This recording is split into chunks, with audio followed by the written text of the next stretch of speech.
Hi everyone, I'm Esther from Essie Cooks. Welcome to episode 6 of 30 lentil recipes. So in this one, I'm going to be showing you how to make a super quick and easy red lentil soup. It is so healthy and nutritious. I used to eat this every day for lunch in the winter. I would just make it again and again and again because it was so fast, easy, healthy, and just left me feeling so energized all afternoon. So let's get started. I'm going to show you how to make this. So we're going to start with 2 large carrots. I'm just going to dice those into small bite-sized pieces, and then I'm going to get 1 small yellow onion and finally dice that up. Now I have 1 1/2 cups of dried red lentils. I actually soaked those in water for about half an hour. You can soak them for a couple hours if you want, but you don't necessarily have to with red lentils. Just helps with digestion, and then we're going to rinse thoroughly. Okay, so I've got a Dutch oven or a large pot on medium heat, and I'm just going to add in about 1 to 2 tablespoons of extra virgin olive oil. And then next I'm going to add in my finely diced yellow onion. And I'm also going to add in my diced carrots. Now I'm just going to saute those on medium heat for about 3 to 4 minutes. Okay, now I'm going to add in a tablespoon of Italian seasoning, 4 cloves of minced garlic, some hot chili flakes to taste, and 2 bay leaves. And I'm just going to toast those spices in the pan for about 1 minute. Now I'm going to add in 4 cups of either vegetable broth, or I have a chickenless stock here that I'm going to add in. Alright, next I'm just going to add in 1 cup of water. I'm going to add in 3 tablespoons of tomato paste. I'm going to add in my red lentils, which have been already rinsed, drained, all of that.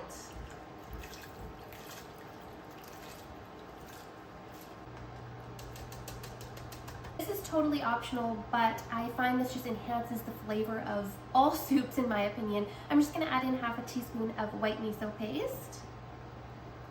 Now I am just going to bring this to a boil. I'm going to cover it, reduce it to a simmer, and allow it to simmer for 15 minutes.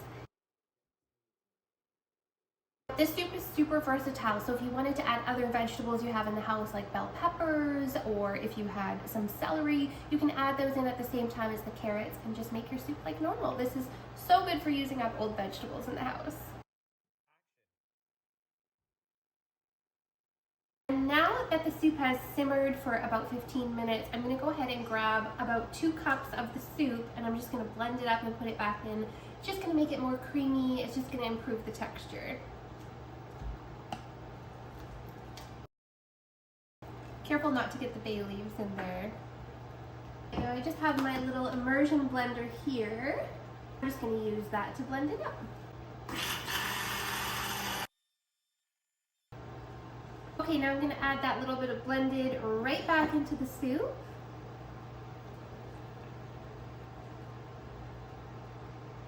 Now this soup does thicken up, so if you're going to be reheating it in a day or 2, you're going to notice it does thicken up. You can add a little bit more vegetable broth or a little bit more water as you're reheating it, just because it does actually get super thick as it stays in the fridge. It thickens up with time, so you can see it's already thickening here. And now that I've got that blended portion back in, I'm going to go ahead and add in like 1 to 2 big handfuls of greens. You can add in some chopped kale.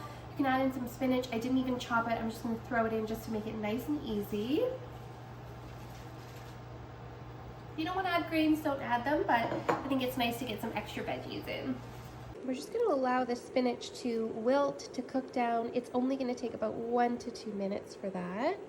Okay, now I'm just going to season with salt and pepper to taste. Make sure to taste it because it can be a bit salty depending on the broth you're using. Salt and lots of fresh ground black pepper. This came together in less than 30 minutes, which is why I love it so much, and I topped it with some spicy oil, which I would highly recommend.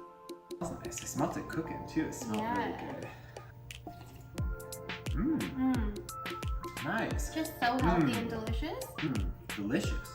Thank you so much for watching. Make sure you hit like and subscribe for more recipes like this one.